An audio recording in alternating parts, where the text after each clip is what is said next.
ప్రతి వెంచర్లో ఉండే ఎమ్యూనిటీస్ కంటే దీంట్లో డిఫరెంట్గా ఏమున్నాయి? Welcome to biggest plotting gated community near Vijayawada episode 2. Last వీడియోలో ఎమ్యూనిటీస్ అండ్ డెవలప్మెంట్స్ గురించి చెప్తా అన్నావు కదా బ్రో. ప్రతి వెంచర్లో కామన్ ఎమ్యూనిటీస్ ఉంటాయి. అవి కాకుండా ఇందులో యూనిక్గా ఉన్న ఎమ్యూనిటీస్ ఏంటంటే main 3 kilometres cycling track, 2 kilometres jogging track and children's కూడా సపరేట్గా cycling track, swimming pool. These are the game changing things for this venture అనమాట. What about developments? ఇంకా డెవలప్మెంట్స్ వచ్చేసరికి లోపల చాలా ఓపెన్ స్పేసెస్ ఉంటాయి. అలా కాకుండా నార్మల్గా యాజ్ పర్ పర్మిషన్ ఏంటంటే 33 ఫీట్ రోడ్ వేస్తే సరిపోతుంది గవర్నమెంట్ నామ్స్ అండ్ అప్రూవల్ ప్రకారం. బట్ ఇక్కడ మాత్రం ప్రతిదీ కూడా 40 ఫీట్ రోడ్ ఉంటుంది and more than that 1 kilometre 60 feet road ఉంటుంది. 60 ఫీట్ రోడ్ వల్ల కమర్షియల్గా ఎక్కువ డెవలప్ అయ్యే స్కోప్ ఉందన్నమాట. అండ్ ఇంకా డెవలప్మెంట్స్ గురించి వస్తే మొత్తం ఉయ్యూరు సిటీ అంతా అటువైపు ఉంది. ఇప్పుడు స్లోగా ఇటువైపు డెవలప్ అవుతుంది.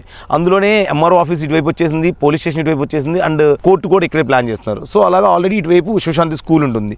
సో దీనికి nearby as soon as possible develop అవడానికి these are the main advantages అనమాట. మరి ఈ వీడియో చూసిన వాళ్ళకి ప్లాట్ బుకింగ్ ఎలా? మీరు కానీ ప్లాట్ బుకింగ్ చేసుకోవాలనుకుంటే కింద 100 acres అని కామెంట్ చేయండి. అలానే ఇక్కడ డిస్ప్లే కనిపిస్తున్న నెంబర్ కాల్ చేయండి. ఫుల్ డీటెయిల్స్ అండ్ ఇన్ఫర్మేషన్ అయితే మీ ఇన్బాక్స్లో ఉంటుంది.